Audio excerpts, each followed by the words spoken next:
A saga Divergente se passa em um universo distópico na cidade de Chicago, nos Estados Unidos, isolada do resto do mundo e completamente controlada. Mas como surgiu essa civilização? Qual é a sua história? Neste vídeo, vou contar tudo sobre a origem do universo de Divergente e suas facções. Em um mundo de grandes cidades e avanços tecnológicos, onde a sociedade parecia estar no auge, uma crise profunda começou a surgir. As guerras não tinham fim, as nações disputavam recursos e as diferenças ideológicas dividiam as pessoas.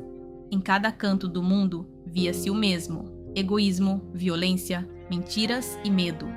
Até que um dia, um grupo de cientistas renomados, convencidos de que os defeitos humanos eram a raiz de todos os problemas, decidiu propor uma solução radical. E se pudéssemos mudar as pessoas desde o núcleo, desde o seu DNA? A ideia deles era simples: eliminar os traços negativos que levavam a humanidade ao desastre. Nada de egoísmo, nada de agressão, nada de mentiras, covardia ou ignorância. Apenas virtudes. Com o apoio de líderes políticos e financeiros, começaram a desenvolver um programa de manipulação genética. A ciência havia avançado a ponto de permitir a edição do DNA humano antes do nascimento, garantindo que os bebês viessem ao mundo sem os defeitos que, segundo eles, causaram séculos de conflitos. Um mundo onde ninguém mentisse, ninguém fosse egoísta, ninguém agisse por interesse próprio. No começo, os resultados foram impressionantes. As pessoas geneticamente modificadas, chamadas de os aprimorados, exibiam virtudes extraordinárias. Eram corajosos, sinceros, generosos e pacíficos. Parecia que haviam encontrado a solução para salvar a humanidade. Mas logo começaram a surgir fissuras nessa utopia. Ao eliminar certos defeitos, também se eliminaram partes essenciais do que tornava as pessoas humanas. Os aprimorados eram generosos, sim, mas alguns não sabiam quando priorizar a si mesmos. Outros, incapazes de mentir, tornaram-se brutalmente honestos a ponto de ferir aqueles ao redor. Os corajosos muitas vezes assumiam riscos desnecessários que colocavam suas vidas em perigo. E o pior, os não aprimorados, aqueles que não haviam passado pela manipulação genética, começaram a olhar para os aprimorados com desconfiança. As tensões cresceram rapidamente. Os não aprimorados temiam perder seu lugar no mundo, enquanto os aprimorados se sentiam superiores. As discussões viraram confrontos e os confrontos se transformaram em violência. Os governos, tentando manter o controle, começaram a restringir os direitos dos não aprimorados, discriminando-os e até obrigando-os a se submeter a procedimentos genéticos para corrigi-los. Mas muitos resistiram. Nesse momento, a divisão entre os dois grupos tornou-se insuperável. Os puros, aqueles que não foram geneticamente modificados, começaram a nutrir ressentimento contra os aprimorados. Para os puros, os aprimorados representavam uma ameaça, vistos como seres superiores que poderiam substituí-los. Enquanto isso, os aprimorados, muitos projetados para se destacar em virtudes específicas, começaram a acreditar que sua condição os tornava moralmente superiores. Os governos, liderados em grande parte por cientistas e políticos aprimorados, implementaram leis para consolidar o poder nas mãos dos geneticamente modificados. Os puros perderam acesso a empregos, educação de qualidade e até direitos básicos. É pelo bem da humanidade, diziam os líderes, mas os puros não viam dessa forma. Para eles, era o início de um genocídio social. O primeiro grande estalo aconteceu em uma das grandes cidades do mundo, quando um grupo de puros organizou uma marcha pacífica exigindo igualdade de direitos.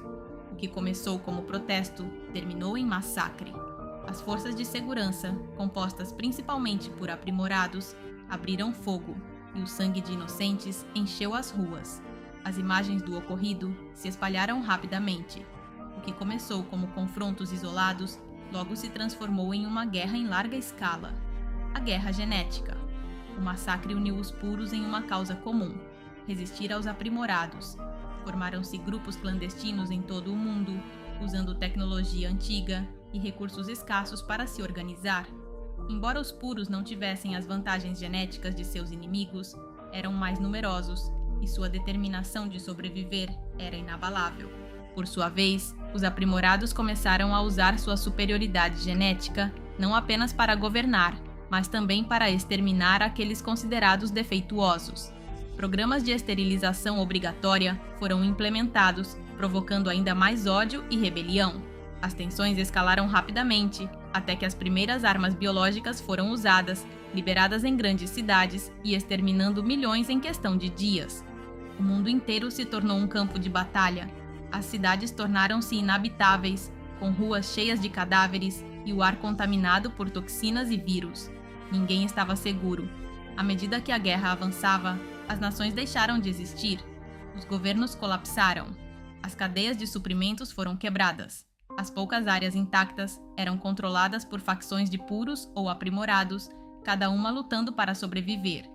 As pessoas comuns, presas no fogo cruzado, começaram a morrer em massa, não apenas por armas, mas também por fome, doenças e o colapso total da sociedade.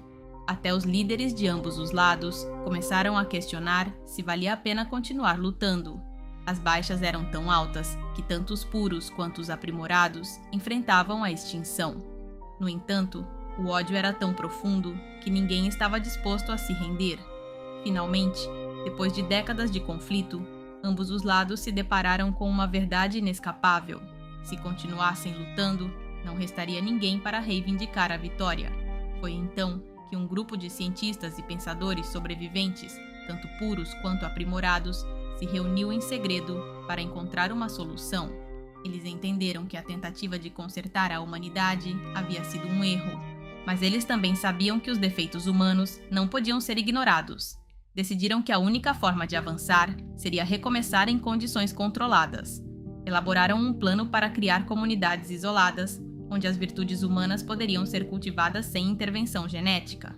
Esse plano foi o precursor do sistema de facções, e foi assim que nasceu o Bureau de Bem-Estar Genético. O Bureau de Bem-Estar Genético foi criado pelos sobreviventes da guerra genética para supervisionar um projeto ambicioso e radical: restaurar a pureza genética da humanidade.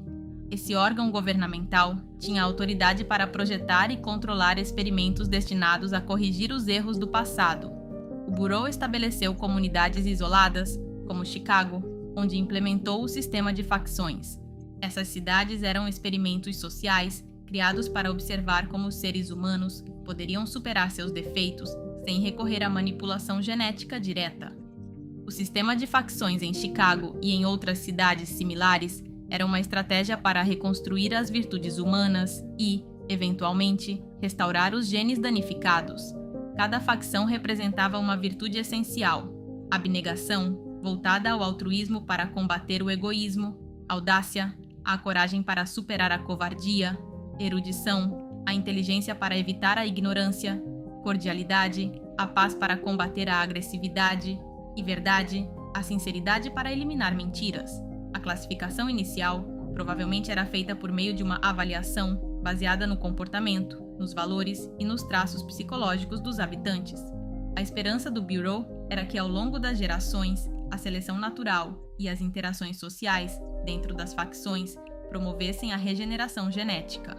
Os divergentes indivíduos com características de múltiplas facções eram vistos como um sinal de sucesso nesse processo, já que seu DNA mostrava indícios de restauração em direção ao estado puro.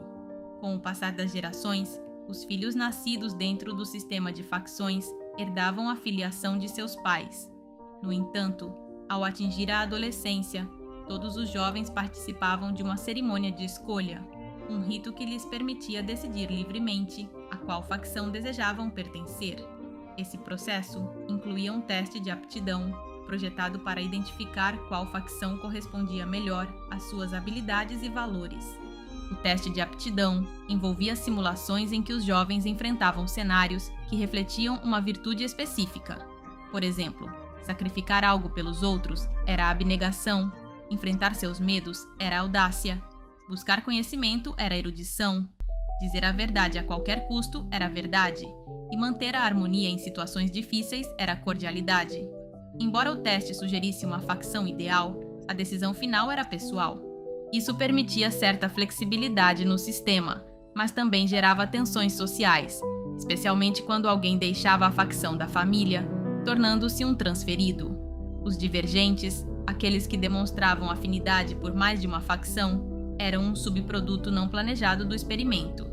Sua existência indicava que o genoma humano começava a se corrigir, mas também representava uma ameaça ao sistema de facções, pois não podiam ser facilmente controlados. Por essa razão, os líderes do sistema, seguindo as diretrizes do Bureau, os consideravam perigosos e muitas vezes tentavam eliminá-los. Embora o Bureau tenha projetado o experimento, não interagia diretamente com os habitantes de Chicago. Em vez disso, observava e coletava dados à distância, deixando que as facções se autogerissem. No entanto, o Bureau intervinha quando sentia que o experimento estava em risco. O sistema de facções, embora projetado para promover a virtude, acabou se tornando uma ferramenta de opressão. As facções não apenas dividiam as pessoas, mas também fomentavam rivalidades e discriminação, perpetuando os mesmos problemas que o Bureau havia tentado resolver. No fim, a solução do Bureau se mostrou um fracasso, não por falha científica, mas por ignorar a complexidade da natureza humana e a necessidade de liberdade e diversidade em uma sociedade saudável. Conte nos comentários o que você acha deste universo distópico e qual outro você gostaria que explorássemos no canal. E lembre-se, temos vários vídeos sobre Divergente e a playlist estará disponível na tela. Se você gosta desse tipo de conteúdo, a melhor forma de apoiar o canal é deixando um like e se inscrevendo. Nos vemos em um próximo vídeo.